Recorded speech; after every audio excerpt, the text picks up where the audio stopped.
Alors, cette fois-ci, on va parler du dashboard d'un site internet. Donc, c'est une page particulière, puisque c'est votre base de travail pour travailler sur un site en particulier.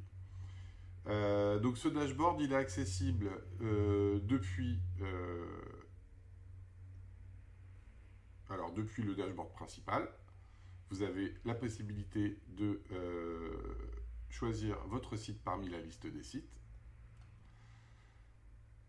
Il est également accessible depuis n'importe quel autre dashboard de site puisque vous avez cette liste déroulante. Et comme je le disais précédemment dans une autre vidéo, vous pouvez mettre en favori votre ou vos sites préférés. En l'occurrence, souvent, ce que je fais, c'est que lorsque je travaille sur un site pendant un jour ou deux, eh bien, je mets celui-là en favori, ce qui me permet d'y accéder depuis le menu principal ici, le menu supérieur, pardon. Voilà, donc à quoi ressemble le dashboard du site? Alors, on a plein d'infos. On a un raccourci ici pour aller générer des contenus pour ce site. Ici, on a 4 gros blocs qui sont 4 activités, on va dire, majeures dans la gestion d'un site. Et elles ont surtout été mises en place pour les gens qui débutent avec Power AI, pour leur permettre d'accéder plus vite à ces fonctionnalités. L'ensemble de ces blocs-là, de toute façon, est accessible à plein d'autres endroits. Mais ça permet d'avoir un résumé des activités principales du site. Donc qu'est-ce qu'on a? On a un bloc WordPress. Alors lui, il nous permet d'avoir une vue sur le plugin, la version du plugin que vous avez sur votre site, le nombre d'articles publiés, le nombre d'articles planifiés, le nombre de catégories, le nombre d'auteurs, et ici, lorsque vous avez mis un accès admin à votre site, ça vous permet d'accéder directement à l'URL d'admin de votre WordPress. Alors ici, c'est un bloc qui vous présente le nombre de contenus que vous avez en réserve. Alors, ce n'est pas tout à fait le nombre de contenus, mais le nombre de sujets. Et ça vous permet de voir si votre site est bientôt épuisé, ou plutôt, si notre outil a bientôt plus de sujets pour générer de nouveaux contenus. Là, ici, nous, on a une campagne qui est planifiée, donc qui nous permet de générer un article par jour avec des dates. Ici, on a un retour des revenus en vente de liens. Ici, vous avez un screenshot du site. Donc, si vous ne l'avez pas, vous cliquez ici et ça va vous faire un screenshot. Vous avez une vue de la title et de la métadescription de votre page d'accueil. Ce petit bloc Mon site vous permet... alors, j'ai oublié de redire, ce bouton ici dans le bloc WordPress permet... Moi, je l'utilise très souvent. Ça permet de refresh, en fait... les datas qui sont sur votre site. Si vous avez fait des modifications sur votre site, supprimer des choses, ajouter des choses directement depuis votre site, alors ici, ça vous permet de refresh les datas ainsi que l'état de la connexion. Donc ce bloc Mon site, qu'est-ce qu'il nous indique? Il nous indique par exemple que notre fuseau horaire est bien positionné sur la France. On voit beaucoup de sites qui ne le sont pas, et donc ça donne un décalage d'1 heure dans la publication des contenus ou de 2 heures. On a un petit rappel des mots-clés qu'on a définis et de la description de notre site. On a ici un rappel de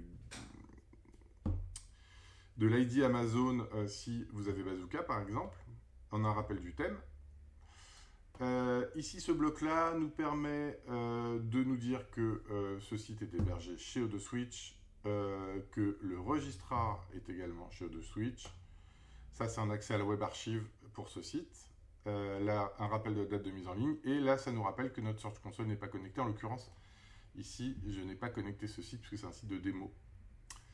Ce bloc-là présente la liste des plugins recommandés et compatibles avec Power AI. Alors, il vous faut forcément sur votre site un plugin de SEO, ne serait-ce que pour avoir des titles et des métadescriptions accessibles et modifiables. Donc nous, on préconise ces 4-là, et Power AI, enfin ces 3-là, SEOpress Pro étant une version améliorée de SEOpress, et Power AI est compatible avec ces 4-là, donc ce sont les plus utilisés.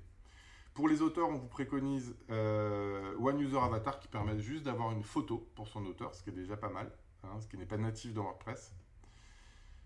Pour les redirections, il vous faut forcément un plugin qui permette les redirections. Donc soit vous avez SEOpress Pro, auquel cas vous remplissez ces 2 cases d'un coup, soit vous ne l'avez pas, et vous pouvez prendre redirection qui est gratuit. On vous recommande fortement d'installer Scheduled Post Trigger, qui est un plugin qui permet de récupérer les ratages de planification. Donc souvent WordPress gère pas bien quand vous planifiez un article avec un horaire. Eh bien, souvent il est raté. C'est-à-dire qu'il est ni publié, il est toujours planifié, mais sauf que la date est déjà dépassée. Donc ça assure que ça se passe bien.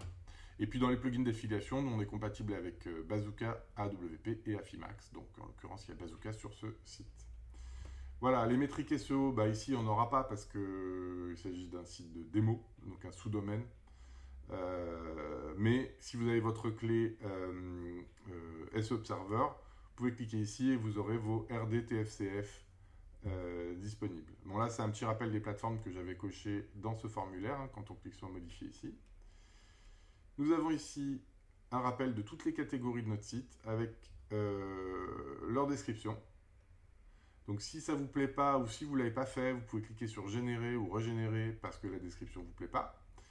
Et ici, vous avez une répartition du nombre d'articles par catégorie. Ça permet de savoir si on a une catégorie un peu vide ou pas trop. Voilà, ici on a la liste des auteurs. Alors, point très important, vous devez avoir au moins un auteur au sens WordPress pour que tout se passe bien. Alors, je ferai peut-être un jour une adaptation sur les éditeurs, puisqu'on a aussi le type éditeur dans WordPress comme profil. Donc, il vous faut au moins un auteur. Donc, voilà, ou un seul admin. Dès que vous avez des combinaisons un peu bizarres, 2 admins, 3 éditeurs, etc., on a un problème puisque c'est pas comme ça qu'on gère dans Power AI. Donc, si vous n'avez pas d'auteur, vous pouvez cliquer ici sur le 1 et dans 3 minutes, même pas, vous aurez un auteur sur votre site. Une fois que vous l'avez généré, et bien toujours pareil, on revient ici quand il est terminé, on clique et comme ça on a refresh nos data et on a notre auteur qui apparaît ici. J'ai eu pas mal de gens qui ont testé l'outil et qui ont galéré sur cette partie-là parce qu'ils avaient...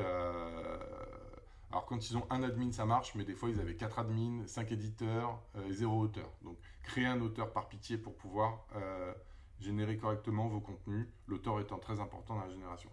Là on a normalement une remontée des éléments de la Search Console. Ici, votre courbe de production de contenu. Donc, lorsque vous connectez votre site, il y a toutes les dates de vos contenus qui vont remonter. Ça vous permet d'avoir une courbe pour savoir si vous avez été à peu près régulier ou pas du tout dans la publication de nouveaux articles. Voilà, les derniers contenus publiés et les derniers lots de contenu. C'est tout pour cette vidéo. C'était une description du dashboard.